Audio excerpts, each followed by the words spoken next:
Halo, perkenalkan, kami dari Stikes Maharani Malang, program studi S1 Keperawatan. Di sini, kami akan membahas tentang pencegahan primer pada penyakit HIV/AIDS. Tapi, sebelum dimulai, jangan lupa like, comment, subscribe, and share juga ke seluruh media sosialmu, biar informasi ini lebih bermanfaat. Mari kita mulai dari HIV/AIDS. Apa sih HIV/AIDS itu? HIV atau yang biasa disebut dengan Human Immunodeficiency Virus adalah virus yang merusak sistem kekebalan tubuh dengan menginfeksi dan menghancurkan sel CD4. Semakin banyak sel CD4 yang dihancurkan, kekebalan tubuh akan semakin lemah, sehingga rentan diserang berbagai penyakit. Infeksi HIV yang tidak segera ditangani akan berkembang menjadi kondisi serius yang disebut dengan AIDS atau Acquired Immune Deficiency Syndrome. Nah, AIDS ini adalah stadium akhir dari infeksi virus HIV. Pada tahap ini, kemampuan tubuh untuk melawan infeksi sudah hilang sepenuhnya. Dari pengertian penyakit HIV/AIDS itu sendiri, kita tahu bahwa penyakit ini sangat berbahaya, dan sampai saat ini, para ilmuwan belum menemukan obat untuk menyembuhkannya. Tapi, kabar baiknya sudah ada terapi untuk penyakit ini, yaitu terapi ARV atau antiretroviral.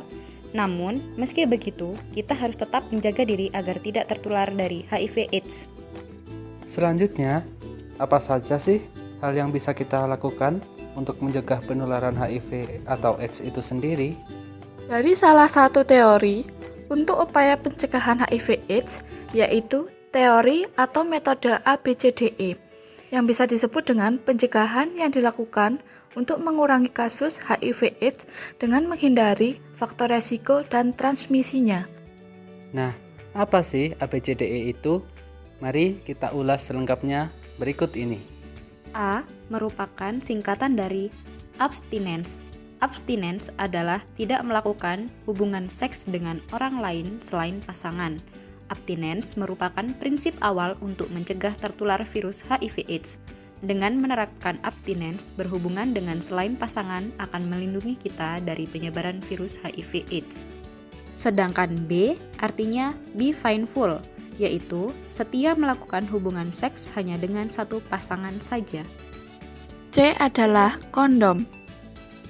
Artinya, gunakan kondom saat berhubungan seks. Hal ini biasanya dianjurkan untuk melakukan perilaku seks beresiko tinggi selain dengan pasangan yang berguna untuk mencegah tertularnya virus HIV/AIDS. D adalah don't inject drug. Tidak menyuntikkan narkoba secara bergantian dengan alat suntik yang sama. Yang terakhir adalah E, yaitu education. Adalah pemberian informasi yang benar tentang HIV atau AIDS, sehingga terjadi pemahaman yang benar tentang HIV atau AIDS tersebut. Nah, dengan adanya pengetahuan yang dimiliki ini, diharapkan masyarakat bisa dan mau melakukan tindakan pencegahan terhadap penularan HIV. Nah, lalu siapa saja sih yang berpotensi melakukan perilaku seks beresiko tinggi? Yang pertama yaitu PSK atau pekerja seks komersial.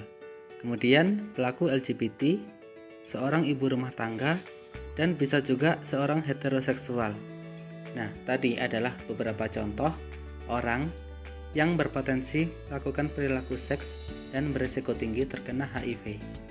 Nah, itu tadi penjelasan dari kelompok kami tentang pencegahan primer pada penyakit HIV/AIDS.